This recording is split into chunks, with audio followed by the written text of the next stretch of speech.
Welcome back to the channel. So this is the last part of the PYQs from 2021.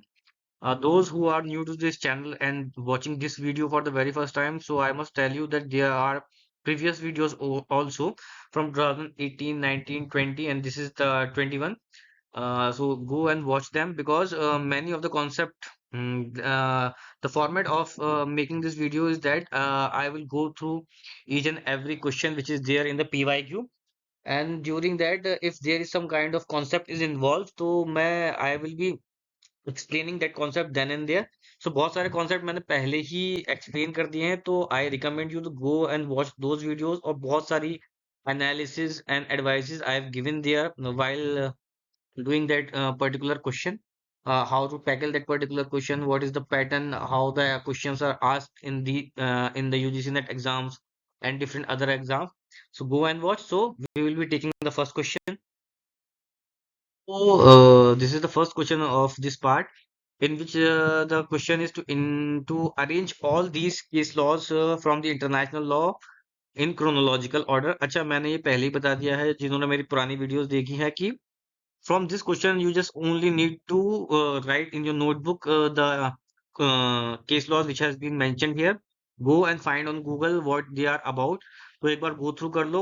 इस question से सीखने के लिए जो मेरी एडवाइस है, जो हम सीख सकते हैं, that is only this all are the landmark judgements.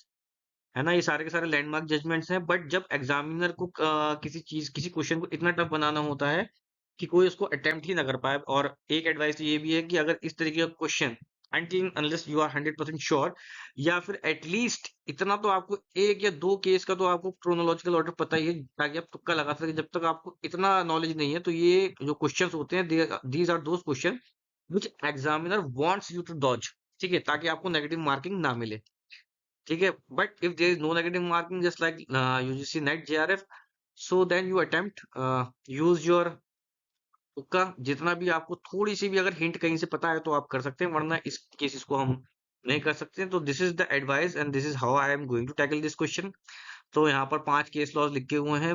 Maximum जो आप इससे गेन कर सकते हैं वो ये है कि इन पांचों केस लॉज को आप नोट डाउन करो और इनके बारे में पढ़ लो, because these all are landmark judgements. So we will be moving to the next question. Okay, so this is a very very interesting question. इसमें बहुत ही इंपॉर्टेंट कॉन्सेप्ट एक क्लियर किया गया है, तो I will be explaining that. The question is, in which of the following cases the duties are not specifically enforced in respect of the act done. निम्नलिखित में से कौन से मामलों में जो ड्यूटीज हैं उनको स्पेसिफिकली एनफोर्स नहीं किया जा सकता है. तो क्वेश्चन ही बहुत इंटरेस्टिंग है, अब समझिए. अब now the cases are given.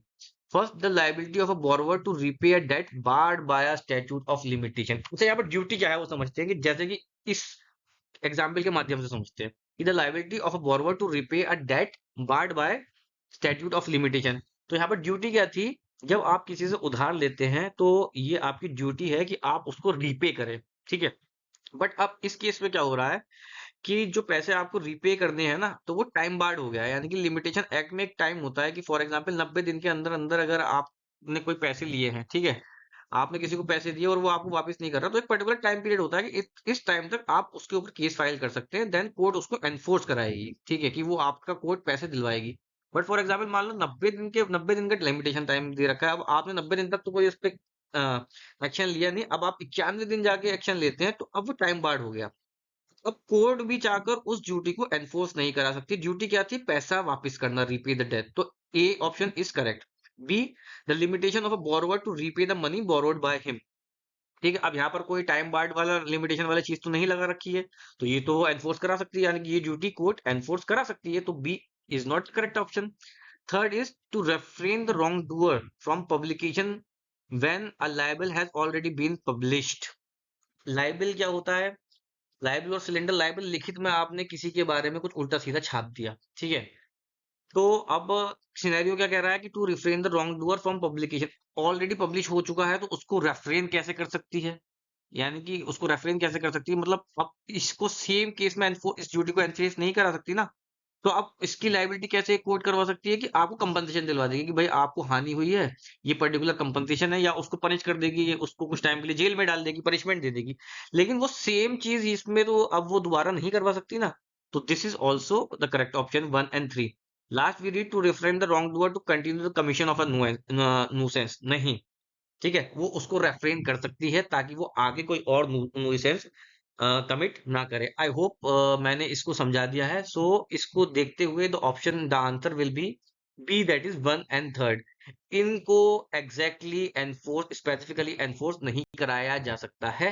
That's why the option will be 1 and 3। I hope I have explain whatever the concept is there and I have made it very clear. So we will be taking the next question.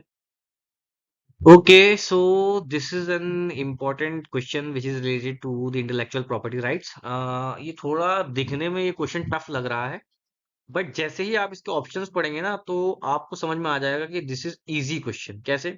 Nothing in trips agreement 1995 shall derogate from the existing obligations prescribed under। अब अगर आपने थोड़ा भी IPR पढ़ा है तो आपको पता होगा कि Paris convention is important, is there in the IPR, Rome convention 1961 is there, Berne convention is there and IC integrated circuit treaty 1989 is there. ठीक है, तो बाकी मैंने डिटेल में बराबर में लिख दिया है, तो आप इनको एक बार पढ़ लो क्योंकि ये बहुत इंपॉर्टेंट कन्वेंशन है। और मैंने पहले ही बताया कि माइनर एक्ट्स में कन्वेंशंस का एक बहुत इंपॉर्टेंट रोल होता है। ठीक है, जैसे कि एनवायरमेंटल लॉ में बहुत इंपॉर्टेंट रोल है, इंटरनेशनल लॉ में बहुत इंपॉर्टेंट रोल है, और जो भी लॉ इंटरनेशनल चीजों से डील करता हुआ होता है ना, उसमें इंटरनेशनल कन्वेंशन ऑटोमेटिकली बहुत इंपॉर्टेंट हो जाती हैं। तो इसमें ये चारों मैंने लिख रखी हैं, इनको आप पढ़ लेना। अच्छा, ये इजी कैसे है कन्वेंशन? ये इजी इस लिहाज से है कि चौथी जब आप पढ़ेंगे ना, बायोडायवर्सिटी कन्वेंशन 1989, तो ये क्लियरली समझ में आ जाएगा this is not related to intellectual property rights, on the contrary it is related to environmental law. ठीक है, तो इसी लिहाज से 1 2 3 and 5 इज द आंसर। बहुत इजी क्वेश्चन। ठीक है, moving on to the next question. Another very important and easy question, और इसमें समझाने वाला तो कुछ नहीं है, मार्किंग तो यहाँ पर हो ही रखी है। बस जो एडवाइस है जो मैं दूंगा तो वो आपको याद रखनी है, दैट ये सारी की सारी किताबें आपको बिल्कुल लिख लेनी है हाथों हाथ, और इन चारों राइटर्स के नाम लिख लेने हैं, because these are very important writers and these are very important books. ये 30 लगभग 25-30 किताबें हैं, 25-30 राइटर हैं, ये आपको should be on your finger tips, क्योंकि इससे एक या दो क्वेश्चन बहुत इजीली बनते हैं जूरिस्प्रूडेंस में। कहीं भी अगर आप किसी भी एग्जाम में जूरिस्प्रूडेंस पूछा जाता है तो इसी से ऑलमोस्ट दो या एक क्वेश्चन बहुत इजीली बनता है। द ग्रोथ ऑफ लॉ बहुत इजी किताब है, कार्डोजो की, ये लिखा हुआ है। The law of people that is John Rawls की किताब है। तो ये बहुत इजी बुक्स हैं और ये आपको नोट डाउन कर लेने हैं। So we will move on. So they have asked the chronological order. ठीक है, अब वो ये एडवाइस है, इसका आंसर देना लगभग नेक्स्ट टू इम्पॉसिबल है। ठीक है ना, बट आप ये कर सकते हैं क्योंकि ये चारों केसेस जो है वो बहुत ज्यादा इंपॉर्टेंट है क्रुएल्टी और द ग्राउंड ऑफ डाइवोर्सिस के लिए। ठीक है, मोस्टली हिंदू लॉ से डील करते हैं। ठीक है, तो ये केसेस आप लिख लो, इसकी डिस्क्रिप्शन मैंने बराबर में लिखी रखी है, वो एक बार आप गो थ्रू कर लो और इसको रट लो। ये रटने वाली चीज है, ठीक है, इसमें समझाने वाला कुछ नहीं है। तो केस लॉस मोस्टली रटने वाले ही होते हैं, और ये तो सारे लैंडमार्क केस है। जैसे दास्तान वर्सेस दास्तान है तो बहुत ज्यादा फेमस केस है, भगवत वर्सेस भगवत बहुत ज्यादा फेमस केस है, ये दोनों बहुत ज्यादा, भगत वर्सेस भगत बहुत ज्यादा दोनों लैंडमार्क केसेस हैं। बाकी आप चारों याद कर लो, इन चारों से राइट डाउन करके आपको एक आध ना एक क्वेश्चन आगे मिल जाएगा। So move on to the next question. Oh, this is question from the constitutional law. This is very easy question. I think क्योंकि आपको रीड करते ही समझ में आ जाएगा इसका ऑप्शन क्या है। आदर्शन पढ़ते हैं, the rule making power of the supreme court for regulation the practice and procedure of the court is not subject to any law made by the parliament of India. ठीक है, no it is not like that, कहीं expressly ऐसा कोई mention नहीं है, और इतनी absolute power कहीं भी किसी को नहीं दी जाती है कॉन्स्टिट्यूशनल डेमोक्रेसी में। ठीक है ना, तो दिस इज रॉन्ग। बी पढ़ते हैं, only an impartial and independent judiciary can protect the right of individual without fear और फेवर। जाहिर सी बात है, तो इसमें कुछ एक्सप्लेन करने वाला नहीं है, तो I will be moving on to the next question. Okay, another list in another case laws, तो इसमें समझाने वाला तो कुछ नहीं है, बट ये है कि ये चारों केस लैंडमार्क जजमेंट्स हैं रिलेटिंग टू देयर टॉपिक्स, तो ये आपको रट लेने हैं, बिल्कुल नोट डाउन कर लेने हैं, सब बिल्कुल ही आपकी फिंगर टिप्स पे होने चाहिए। अच्छा, इसमें बहुत इजीली आप समझ भी सकते हैं, एब्सोल्यूट लायबिलिटी कॉन्सेप्ट दे रखा है। ठीक है, एब्सोल्यूट लायबिलिटी क्या होती है कि जब आपके ऊपर पूरी प्रकार से लायबिलिटी आपकी होती है, अगर आप अपनी प्रॉपर्टी पे कोई बहुत ही ज्यादा हजार्डस चीज रख रहे हैं, ठीक है। और वो हजार्डस चीज अगर एस्केप कर जाती है या उसकी वजह से कोई हानि होती है, तो इंडिया में कॉन्सेप्ट है that you should be absolutely liable, the person who is keeping that will be absolutely liable. और ये ब्रिटिश लॉ में नहीं है, ठीक है, ये इंडिया लॉ की इजाद की हुई चीज है। तो आप इसमें चारों केसेस पढ़ोगे तो MC Mehta versus union of India absolute liability से रिलेटेड है, तो सी का टू अगर आप देखोगे तो एक ही ऑप्शन में, दैट इज सी। तो इससे आप इजीली लगा सकते हैं। लेकिन ये इतने लैंडमार्क जजमेंट है, nervous shock, born versus young, बहुत सिंपल जजमेंट है, ये आपको याद ही होना चाहिए, ठीक है। स्ट्रिक्ट लायबिलिटी रायलेट वर्सेस फ्लेचर में है, तो ये आपको पता होनी चाहिए। क्योंकि अब स्ट्रिक्ट लायबिलिटी और एब्सोल्यूट लायबिलिटी में क्या डिफरेंस है वो भी मैं बता देता हूँ। एब्सोल्यूट लायबिलिटी में तो आपके पास कोई डिफेंस ही नहीं है, the name itself suggest that the liability is absolute. But strict liability में आपके पास फिर भी दो तीन डिफेंसेस हैं, तो दे ये मेजर डिफरेंस है स्ट्रिक्ट लायबिलिटी का। मोर और लेस जो कॉन्सेप्ट दोनों का सेम है, बट डिफेंसेस उसमें है और इसमें एब्सोल्यूट लायबिलिटी में कोई डिफेंस नहीं है। आई होप जो समझाने की चीज थी वो मैंने समझा दी। Now we can take the next question. Okay, another question from the constitutional history भी कह सकते हैं, और एक तरीके से कंपैरेटिव गवर्नेंस से भी कह सकते हैं। अच्छा, इसमें चार ऑप्शन दे रखे हैं, हम चारों स्टेटमेंट पढ़ते हैं, फिर पता लगाते हैं कि क्या हम इसका आंसर दे पाएंगे या मैं इसका आंसर दे पाता या नहीं। तो in Canada the federation was not voluntarily union but was imposed by an act, I don't know, ठीक है। In India the act of 1935 create autonomous units and forced them into federation, तो ये point तो मेरे को correct लग रहा है। अब दो तो हम एक ही कैंसिल आउट कर सकते हैं, सी, तो यानी कि ए, बी या डी इसका आंसर होगा। The American union was found by voluntary agreement among a number of sovereign states, तो ये मेरे को पता है कि ये करेक्ट है, ठीक है। But this is also A, C और डी कोई सा भी हो सकता है इसका भी ऑप्शन, ठीक है।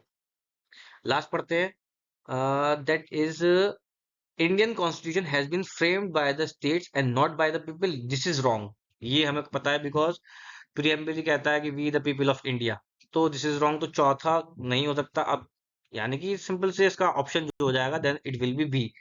सो this is how we can use the tool of elimination, थोड़ा सा दिमाग लगाकर। जरूरी नहीं है वो तीन ऑप्शन में से दो ही मेरे को पता थे, लेकिन चौथा पढ़ते ही बिल्कुल क्लियर हो गया, ठीक है। तो this is how we solve. So moving on to the next question. Okay, so this is the question from jurisprudence.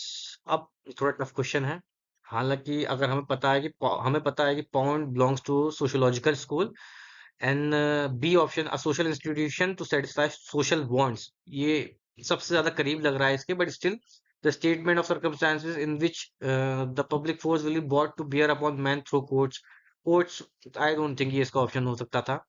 Aggregate rules set by man as politically superior, तो ये तो एनालिटिकल स्कूल का model of the soul में। A crystallized common sense of communities, I think this is from historical school, तो B is the correct answer. और mostly लग भी रहा था क्योंकि इसमें social institution to satisfy social bonds है, which is the social engineering theory of Dean Roscoe Pound. तो this is how I am going to attempt this question, so we will be moving on. Okay, so this is the question I think from environmental law. साफ साफ दिख रहा है, चार पांच case laws भी हैं। The question is, Supreme Court of India recognized the significance of intergenerational equity and held a government department's approval to establish forest based industry to be invalid in one of the following case. सो सही बात तो यह है कि मेरे को भी इसका आंसर नहीं पता है, बट क्योंकि यहाँ मैंने लिख रखा है, तो एक एडवाइस तो मेरी ये है कि आपको ये चारों केसेस पता होने चाहिए, क्योंकि वेल्लोर सिटीजन वाला या बीएल वाड्रा, एमसी मेहता ये बहुत, एमसी मेहता के तो कई सारे केसेस है, तो वो आपको ईयर वाइज भी पता होने चाहिए। एमसी मेहता वर्सेस कमलनाथ, तो ये आपको याद कर दे लिखने हैं, यहाँ पर मैंने लिख रखे हैं, मेंशन कर रखे हैं। अब यहाँ पर एक चीज समझाने वाली जो मेरे को लग रही है वो है कि व्हाट इज इंटरजेनरेशनल इक्विटी। तो इसको आसान शब्दों में हम बोलें कि इंटरजेनरेशनल इक्विटी उसको कहते हैं कि जब हमारे पास जो भी दुनिया में रिसोर्सेज हैं उस पे सिर्फ हमारा ही अधिकार नहीं है, ठीक है, उसमें हमारे आने वाली पीढ़ियों का भी अधिकार है, जनरेशन्स का भी अधिकार है। तो हम अपनी रिसोर्सेज को इस तरीके से सस्टेनेबली यूज करें ताकि हम उनको आने वाली जो जनरेशन्स हैं उनको ये दे पाए ज्यादा से ज्यादा। तो हमें इसका सस्टेनेबल यूज करना है ताकि हम इसको कैरी फॉरवर्ड कर पाए अपनी नेक्स्ट जनरेशन को। This is what we call inter generational equity, ठीक है। आई होप समझ में आ गया होगा। ठीक है, एक कोटेशन भी चलती है कि जो आज की रिसोर्सेज है वो पीछे से हमें हमारे दादा ने नहीं दी, वो हमारी पोते का कर्ज है हमारे ऊपर।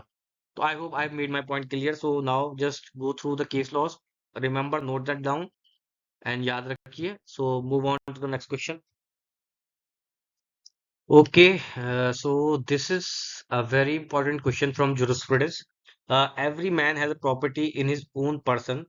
He has right to preserve his property, that is his life, liberty and estate. Is said by बहुत सिंपल आंसर है, that is lock, John Locke.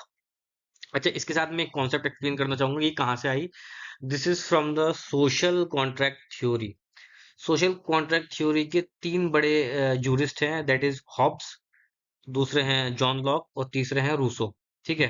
तो मैं थोड़ा समझाने की कोशिश करता हूँ इस कॉन्सेप्ट को. Social contract theory basically origin of the state से रिलेटेड है, कि स्टेट अस्तित्व में कैसे आया. ठीक है, राज्य अस्तित्व में कैसे आया. ठीक है. तो बेसिकली कॉन्ट्रैक्ट की बात करता है कि लोगों के बीच में और जो सोवेन होगा उसके बीच में कोई कॉन्ट्रैक्ट सा हुआ होगा. अब इन तीनों की कॉन्ट्रैक्ट की डेफिनेशन थोड़ी अलग अलग है. ठीक है. जैसे कि पहले हॉब्स बात करता है. हॉब्स कहता है कि जो कॉन्ट्रैक्ट होगा उसमें हम कॉन्ट्रैक्ट में क्या होता है कि ड्यूटीज और राइट्स का एक एक्सचेंज होता है. तो क्योंकि हॉब्स जो था, हॉब्स की थ्योरी से कहीं ना कहीं प्रभावित था हमारा ऑस्टिन भी, यानी कि जॉन ऑस्टिन, जो कहते थे law is the command of the sovereign. तो हॉब्स ने सबसे पहले बोला कि हम जो कि कॉन्ट्रैक्ट में आएंगे तो अपनी सारी की सारी राइट्स जो हैं that we will surrender to the sovereign. Sovereign का मतलब जो भी किंग होगा. तो हम सारी की सारी राइट्स अपनी, हमारे पास कोई भी अधिकार नहीं होगा, बस जिंदा रहने का अधिकार होगा. ठीक है.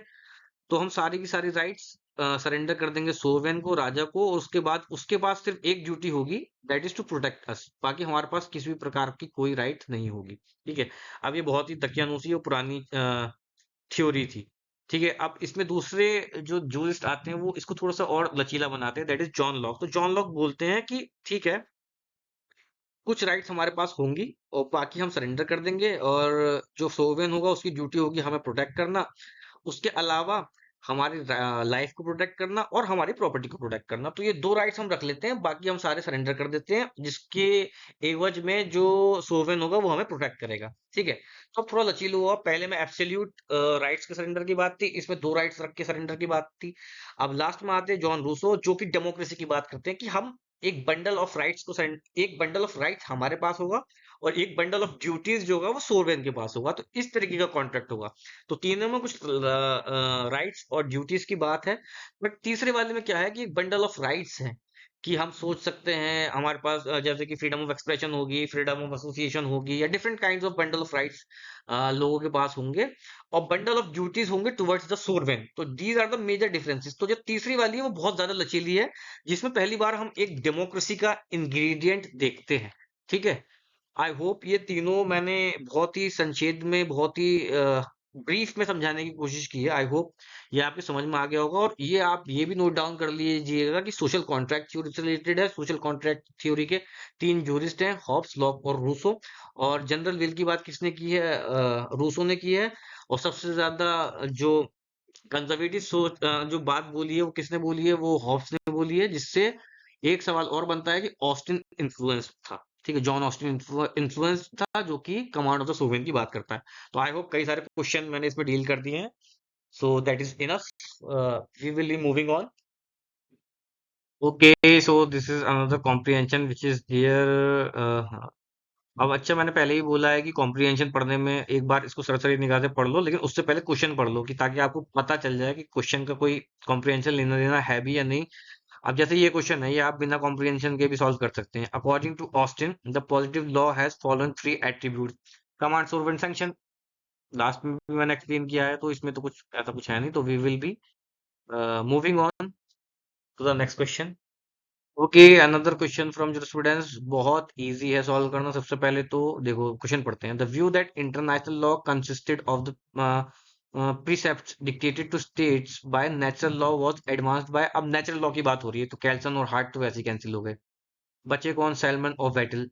सैलमन भी मोस्टली एनालिटिकल स्कूल से ही बिलोंग करता था, उसके थॉट्स एनालिटिकल स्कूल से बहुत ज्यादा मिलते जुलते हैं. तो बचा कौन? वेटल. तो वेटल इज द आंसर. ठीक है.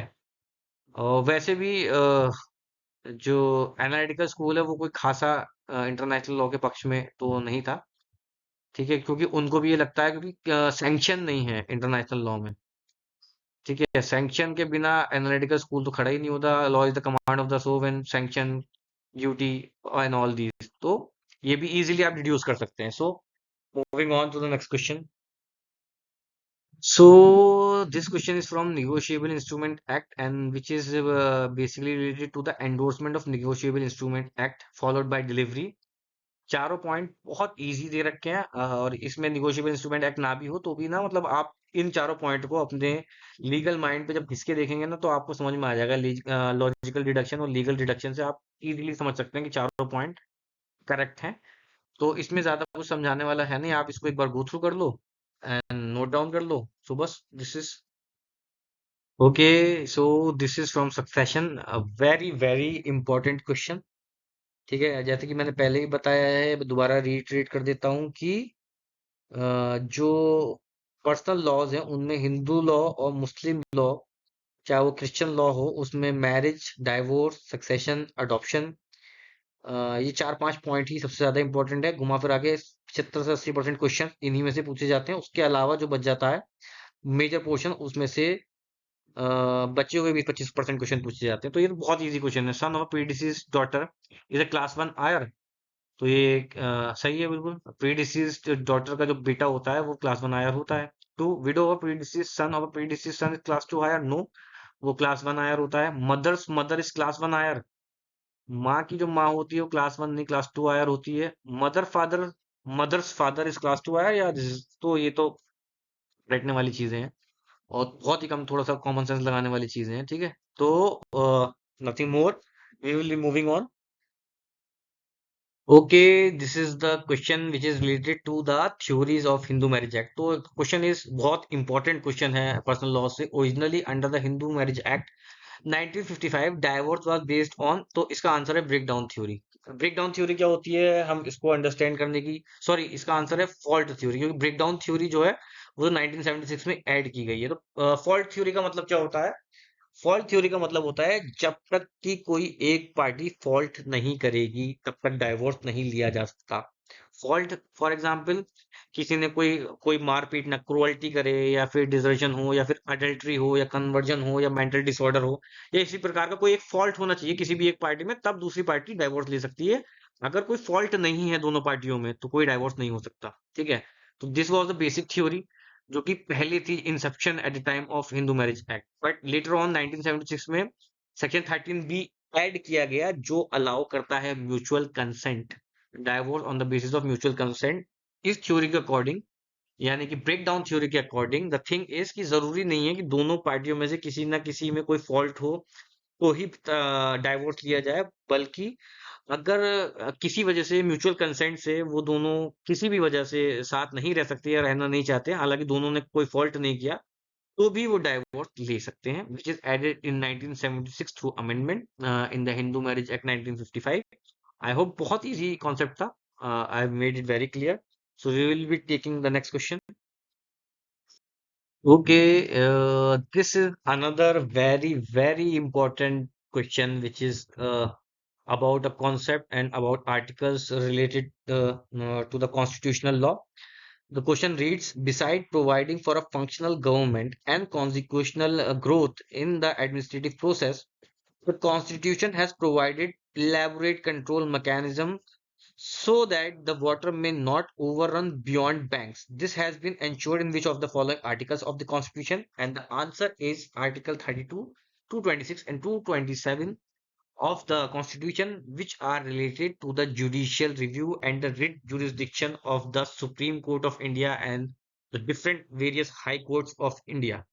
ठीक है, ताकि बहुत सिंपल क्वेश्चन है। ठीक है, तो इसमें आई डोंट थिंक ज्यादा एक्सप्लेन करने की जरूरत है। Basically judicial power, judicial control की, जुडिशियल रिव्यू की पावर की बात हो रही है सुप्रीम कोर्ट और हाई कोर्ट के पास, जो आर्टिकल 32 और 226 और 227 में दे रखी है। ठीक है, and the statement is itself a metaphorical statement कि पानी है सर से ऊपर नहीं बहना चाहिए, इसलिए कुछ और भी चीजें कॉन्स्टिट्यूशन ने सुप्रीम कोर्ट को दे रखी हैं। So I hope I've explained. We will move on to the next question. Okay, this is another interesting question from the Sales of Goods Act 1930, relating to section 1823। जो वो तो आप read कर लेना, मेरा काम मैं थोड़ा सा कॉन्सेप्ट समझा देता हूँ। that in case of unascertained goods the property in goods passes, property in goods का मतलब क्या हो गया कि उसका टाइटल यानी कि ओनरशिप कब पास होती है, ठीक है बेसिकली। तो when the goods are ascertained, इसका एग्जांपल ऐसे है कि आप गए किसी की दुकान से, आप होलसेलर हैं, ठीक है, आप किसी होलसेलर की दुकान पे गए और आपने मोबाइल फोन्स लेने गए, ठीक है। अब मोबाइल फोन्स का एक छत्ता लगा हुआ था, ठीक है, जिसमें आईफोन 15 भी था, 16 भी था, 14 भी था, 12 भी था, 11 भी था, ठीक है। अब आपने बोला अब वो तो पूरा एक छत्ता लगा हुआ है, ठीक है, द गुड्स आर अनएसर्टेन। जैसे ही आपने बोला कि भाई जितने भी आईफोन 15 पड़े हुए हैं वो मेरे को दे दो, तो जैसे ही वो सर्टेन हो गए, ठीक है, आईफोन 15 आपने सर्टेन कर दिया, तो वैसे ही वो उसकी ओनरशिप आपके ऊपर पास हो जाएगी, ठीक है। आई होप आई एक्सप्लेन्ड, बहुत इजी कॉन्सेप्ट था, कोई ऐसा रॉकेट साइंस नहीं था इसमें। बाकी you can also read through whatever has been written, so we will move on to the next question. Okay, another interesting question from the law of thought, that mental condition of a wrongdoer at the time of wrongdoing is relevant in all thoughts. No. Relevant in thoughts based on fault. Yes. तो इसका answer B है, not relevant at all भी नहीं हो सकता, relevant in thought based on strict liability. Strict liability भी तो mental condition का रॉन्ग डूअर से कोई लेना देना ही नहीं है, लाइबिल ही होता है अनलेस एंड अनटिल वहां पर एक दो आपके डिफेंसेस हैं उनके अलावा, तो वो लाइबिल उसमें तो कोई लेना देना नहीं है, ठीक है। तो the answer is relevant in tort based on fault. कौन कौन से टॉर्ट हैं, जैसे कि डिफेमेशन, मैलिशियस प्रोसिक्यूशन। अब नाम में मैलिशियस प्रोसिक्यूशन आ रहा है तो यानी कि मेंटल एलिमेंट होना तो कंपलसरी है, मैंसरिया होना कंपलसरी है। अपार्ट फ्रॉम दीज, ठीक है, जो अदर टॉर्ट्स है उसमें मेंटल कंडीशन का कोई ज्यादा लेना देना नहीं होता, जैसे न्यूसेंस में ज्यादा कोई लेना देना नहीं होता, ठीक है। जो मेजरली तीन टाइप के यहाँ पर मेंशन है, नेग्लिजेंस, डिफेमेशन और मैलिशियस प्रोसिक्यूशन, इसमें मेंटल कंडीशन या इंटेंशन देखा जाता है, मैंसरिया का एक इंपॉर्टेंट इंग्रेडिएंट होता है। बाकी इसके अलावा जैसे कि आपका न्यूसेंस है और कई सारे टॉर्ट्स हैं, उनमें मेंटल कंडीशन को ज्यादा लेना देना नहीं होता, ठीक है। तो आई hope I have made my point very clear, so we will be moving on to the next question. Okay, this question is very easy, straight forward question है, ज्यादा दिमाग लगाने वाला क्वेश्चन नहीं है। एक्सप्लेनेशन मैंने बराबर में दे ही दी है, ठीक है। This is related to the nationality, that when a state is defeated और conquered, all the citizens acquire the nationality of the conquering state. This is called session, mode of gain of nationality. This is not correct, ठीक है, session इसको नहीं कहते हैं। B, when a person gets nationality of a state in place of nationality of another state, this is called substitution, mode of loss of nationality, ये होती है। The public trust case is related to statelessness, yes, this is। And the fourth is the General Assembly decided to convene conference to conclude a convention on reduction of statelessness in 1961, this is also not correct। explanation मैंने बराबर में दे ही रखी है आपकी। So with this we can move on to the next question। So another important question from international law, that is from de jure and de facto recognition, ठीक है। de jure मैंने पहले एक वीडियो में पुरानी 2018 या 19 में ये क्वेश्चन पूछा गया है, तो मैंने ये कॉन्सेप्ट बहुत डिटेल में बताया, तो मैं नहीं बताऊंगा, बस एक सरसरी चीज बता देता हूँ कि de jure का मतलब होता है by law, when the recognition is given by law. तो then the de jure recognition is a kind of permanent recognition, क्योंकि लीगल तरीके से दी गई है तो अब उसको आप वापस नहीं ले सकते। डी फैक्टो रिकॉग्निशन एक तरीके से टेम्पररी या प्रोविजनल रिकॉग्निशन होती है, उसको वापस लिया जा सकता है, ठीक है। तो बिकॉज डी जुरे रिकॉग्निशन जो दी जाती है तो उसके लिए एक पूरा procedure establish by law follow होता है कि एक स्टेट मानती है, फिर अपनी उसके अंदर एक एम्बेसी बनाती है, तो this is what we call de jure recognition, ठीक है। तो पूरी तरीके से लिखित में होती है। डी जुरे से समझ में आ रहा है कि it is made through the following the process of law. तो डी फैक्टो क्या होती है, डी फैक्टो प्रोविजनल होती है। तो आई होप मैंने बता ही दिया, बाकी आप इसको पढ़ लोगे क्योंकि सीधा सीधा क्वेश्चन है, इसमें ज्यादा कोई घुमा फिरा के क्वेश्चन नहीं पूछा गया है। तो और जो बेसिक कॉन्सेप्ट है that I have explained, so I will be moving to the next question. So this is an another important question from the Partnership Act, where the money received from a third party by the firm in ordinary course of business is misapplied by one of the partners to his own use, ठीक है। अब इसमें समझने वाली चीज क्या है, इसको आप जब पढ़ेंगे तो आपको समझ में आएगा that where the money is received from a third party by the firm, तो थर्ड पार्टी ने फर्म को भेज दिया, फर्म को कोई भी पार्टनर उसकी अय्याशी करे या कुछ भी करे तो उससे कोई फर्क नहीं पड़ता है उसकी लाइबिलिटी पे, ठीक है। तो इन this case the firm is liable, ठीक है। बात को वो आपस में पार्टनर उसको सू करते हैं या क्या करते हैं, that is some other proceeding, वो अदर अलग केस है, ठीक है। वो अलग एक लिटिगेशन है। But in this case it is very much confirm that because the money is received by the firm, so firm is liable for the same, ठीक है। तो ये बहुत इजी है। We will be moving on to the next question. Okay, so this is the question from common sense, ठीक है। Law का नहीं है, कॉमन सेंस का क्वेश्चन है, लीगल रीजनिंग का क्वेश्चन है, ठीक है। बस इसमें नाम में ह्यूमन राइट्स आ रहा है क्योंकि इसको हम पढ़कर इजीली समझ सकते हैं। अब क्वेश्चन को पहले ढंग से पढ़ना होता है। Which one of the following is not, ठीक है, is not the functions of human right council? A, to promote human rights education and learning as well as advisory services, जाहिर सी बात है ये तो है। B, to decide issues without making any recommendations to the general assembly, ये अटपटा नहीं लग रहा? तो कॉमन सेंस ने, हमारी लीगल रीजनिंग ने बता दिया कि जो ऑप्शन सही नहीं है वो बी है, आगे पढ़ने की जरूरत ही नहीं है, ठीक है। तो B is the incorrect, this is not the function of human rights council. Moving on to the next question. So again, a comprehensive passage is given. If you want to read it, you can read it. But my advice is always that first read the question and see whether there is something related or not. अब आप इस question को पढ़िए, इस question को पढ़ के आप इस पैराग्राफ को पढ़े बिना भी आंसर कर सकते हैं, ठीक है। Which one of the following statement is not correct, ठीक है। Hard analysis of law suggest that international law consist of legal rules forming not a system but a set of rules, correct है। The absence is international law of any basic rule of recognition prevents it being unified into a system, ठीक है। International law remains a mere set of separate rules, अब इसमें थोड़ी सी दुविधा हमें लग रही है। B, many of the rules of international law rest on treaty not custom, which is absolutely wrong. Most part of the international law custom पे चलता है, ठीक है, लोकल कस्टम पे नहीं, जो कि जुरिस्प्रूडेंस के कस्टम है, इंटरनेशनल कस्टम है, और फिर उन कस्टम के बेसिस पे ट्रीटीज भी हैं। तो ये कह देना कि many of the rules of international law rest on treaty not on custom, ये पूरी तरीके से गलत है। I think in the next slide there is also explanation, या you can see the explanation here, ठीक है।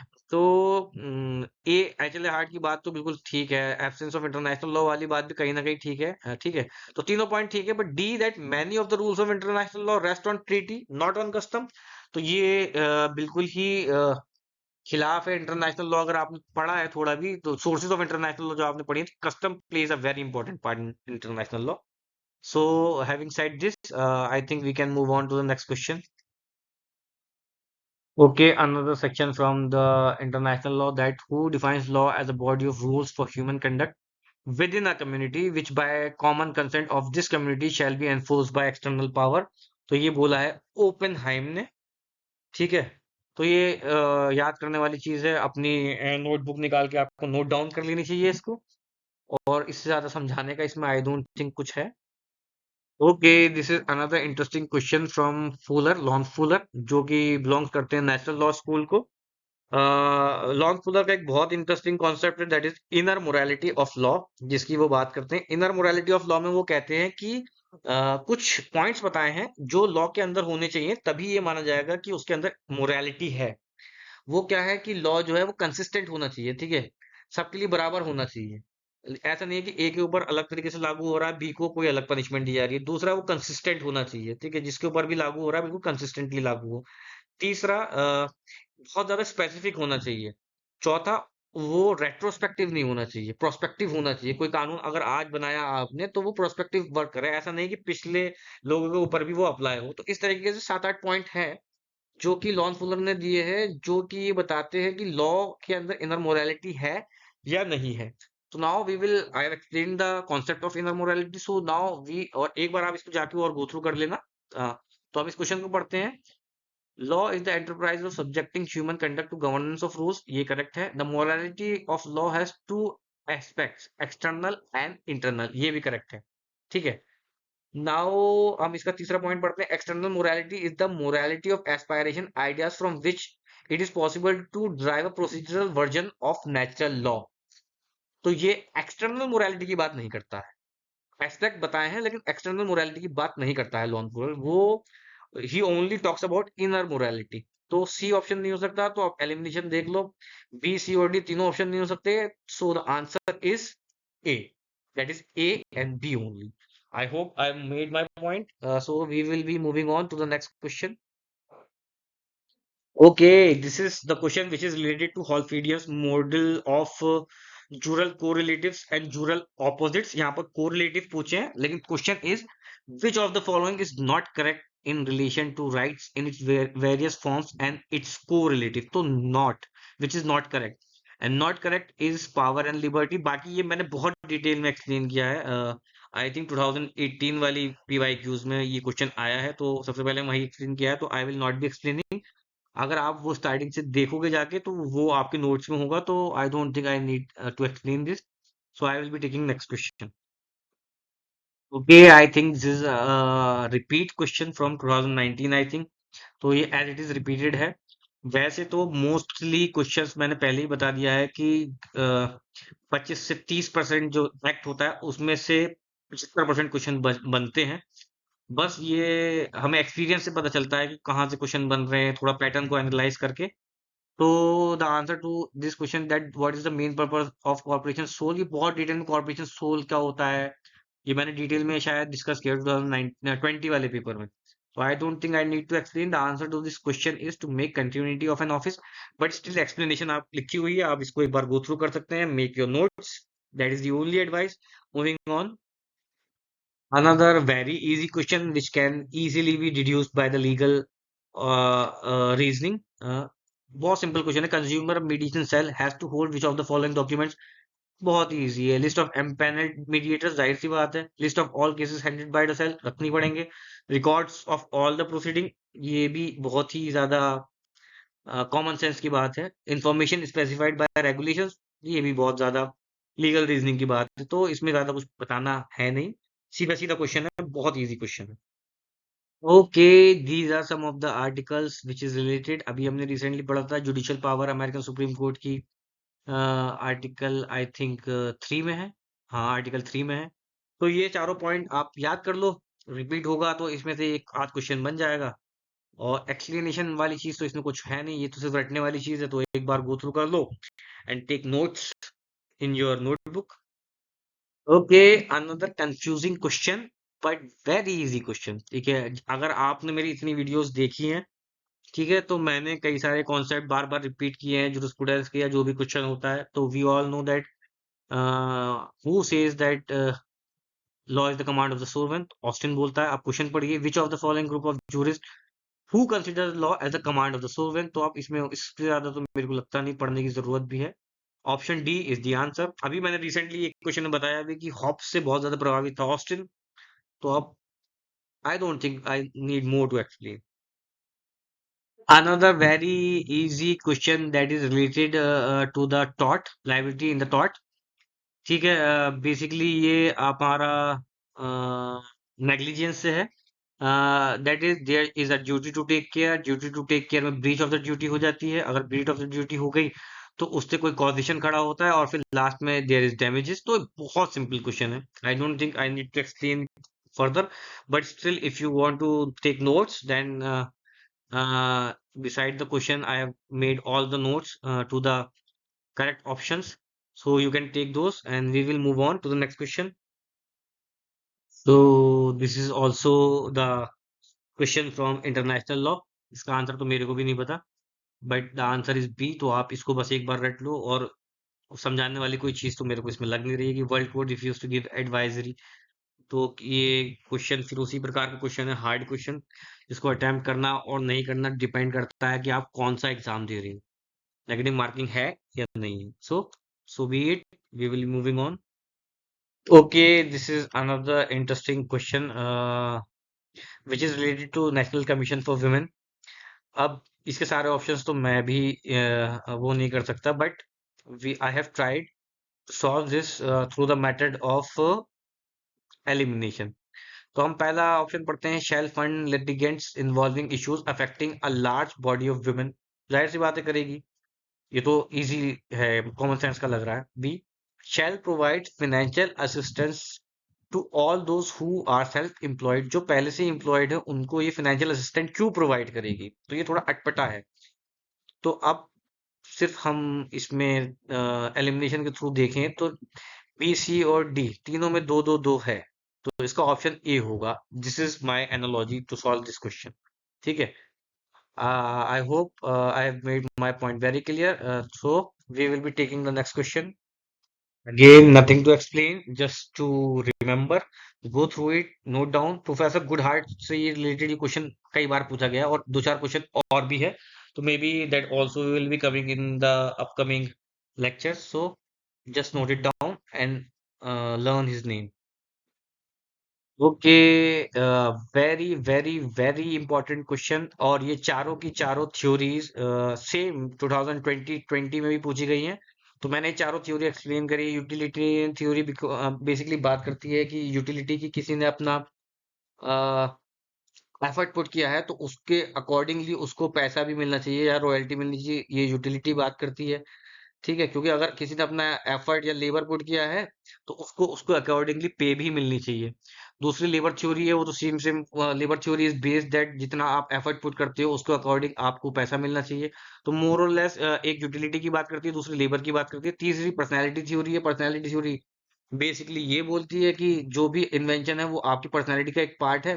तो ऑल दो आपने उसको मार्केट में उतार दिया है, लोगों को भी दे दिया है ताकि, लेकिन उसके अंदर बेसिक चीजें चेंजेस ना करें, ये राइट आपके पास रहता है। फॉर एग्जाम्पल, आपने कोई पेंटिंग बनाई तो किसी ऑब्जेक्टिव को लेकर बनाई, ऑल दो वो पेंटिंग आपने सेल कर दी है, बट स्टिल आपके पास राइट है कि कोई उस पेंटिंग की बेसिक ऑप्शंस के साथ छेड़छाड़ ना करें, because it is a part of your personality, the personality of the maker.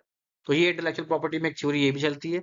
Last, social planning theory, बहुत ही रिसेंट थ्योरी, बहुत इंपॉर्टेंट थ्योरी है, क्योंकि ये बात करती है कि इसी से एक कॉन्सेप्ट आया है इंटेलेक्चुअल प्रॉपर्टी राइट्स में, जिसको हम कहते हैं कि अगर विपदा के टाइम पे या फॉर द पब्लिक इंटरेस्ट कोई ऐसी मेडिसिन है जो कि फॉर पब्लिक एट लार्ज के लिए इम्पोर्टेंट है, तो although there is labour, there is utility and everything is there, but still मानवता के कल्याण सबसे ऊपर है। सोसाइटी का कल्याण, social welfare is very important. तो उसको हमें उसकी एम्बिट से, यानी कि जो रॉयल्टी या फिर जो भी उसके अंदर इंटेलेक्चुअल प्रॉपर्टी में उसके पास मेकर के पास राइट्स हैं कि कोई भी बंदा उसको नहीं बना सकता उठ के, तो उसको थोड़ा कम करना पड़ेगा या कर्टेल डाउन करना पड़ेगा, जिसका बहुत ज्यादा इंपॉर्टेंट अभी रिसेंट एग्जांपल है कोविड-19 की जो वैक्सीन थी। तो उसमें से बहुत सी आईपीआर की जो राइट्स थी जो कि एक मेकर के पास होनी चाहिए थी, उनको कर्टेल डाउन कर दिया गया था बाय द गवर्नमेंट। तो this is I have already explained in the earlier video, तो मैंने यहाँ पर भी लगा कि थोड़ा एक्सप्लेन कर देता हूँ। तो बहुत ही ब्रीफ में मैंने एक्सप्लेन की है। So we will be moving on to the next question. Okay, this is another common sense question है। ठीक है, तो इसके सारे ऑप्शंस मैंने एक्सप्लेनेशन में दे दिए हैं। आई डोंट थिंक कि इसमें कोई ज्यादा कुछ एक्सप्लेनेशन की जरूरत है, क्योंकि पूरे पूरे पैरा ही दे रखे हैं, कॉमन सेंस से हम इसको टेक डाउन कर सकते हैं। तो I will not be going deep to explain all this. Explanation बराबर में दे रखी है, you can go through this. Okay, another interesting question, which can be answered only using your legal knowledge or legal reasoning. The Government of India policy on abatement of pollution adopted certain guiding principles in the year 1992. Which of the following is not covered under the said guiding principle? Prevention of pollution at source covered है, adoption of best available technology, ये तो covered ही होना चाहिए। Involvement of NGOs for all purpose, ये थोड़ा अटपटा है। Public participation in decision making होनी चाहिए, जो कि अब फॉलो भी हो रही है। ठीक है, तो सी, बहुत ही ज्यादा कोई टफ क्वेश्चन नहीं है, सिंपल। आप लॉजिक लगाओगे तो इसका आंसर आपको इजीली मिल जाएगा। Another question from the comprehension, मैंने पहले ही बताया कि ज्यादा इंपॉर्टेंट तो नहीं होता है, बट एक बार आप इसको पढ़ लो। इसको पढ़ने से पहले आप क्वेश्चन ही पढ़ लो तो ज्यादा बेटर रहेगा, क्योंकि ये आपके लिए टाइम सेविंग होगा during the exam. Another question that is from common sense, एक बार आप इसको गो थ्रू कर लो, बहुत इजी है। डी ऑप्शन इसलिए होगा, एक बार आप पढ़ोगे तो समझ में आ जाएगा। Treaties and self help can qualify as legislation and law enforcement in a positivist sense. Positivist sense में तो नहीं हो सकता, ये भी बेसिकली तर्क है इसके पीछे। बाकी इसका एक्सप्लेनेशन डिटेल में लिखा हुआ है, you can go through this, note it down. और इजी क्वेश्चन है, कोई इतना टफ नहीं है। Okay, this is another very tough question. I don't think कि I can only give advice that इन सबको एक बार अपने नोटबुक में नोट कर लो, गो थ्रू कर लो, बार बार वीडियो को देखो ताकि ये आपको याद हो जाए. So with this, our PYQs for the 2021 has ended. I hope मैंने एक एक क्वेश्चन को गो थ्रू कर लिया. जहां पर कॉन्सेप्ट बताना था आप कॉन्सेप्ट बता दिया, पैटर्न बताना था पैटर्न बता दिया, एडवाइस दे दिया, टैकल करके क्वेश्चन को दिखा दिया. आई होप ये सारी की सारी वीडियोस आपके लिए बहुत ज्यादा बेनिफिशियल होगी when you will be coaching yourself for the exam. आपको मेरे को नहीं लगता इसके बाद किसी एक्सटर्नल कोचिंग की कोई जरूरत होगी. ठीक है, क्योंकि मोस्टली जो भी क्रक्स थी, चाहे वो सिलेबस से रिलेटेड हो, चाहे वो क्वेश्चन से रिलेटेड हो, चाहे वो कॉन्सेप्ट से रिलेटेड हो, मैंने इन वीडियोस में बहुत अच्छे से डिटेल में भी डील कर ली, ब्रीफ में भी डील कर ली, रिपीट भी कर ली और आपको की भी बता दी that revision is the key. So I hope आपको ये चीज बेनिफिशियल लगेगी. So we will be meeting in the next video.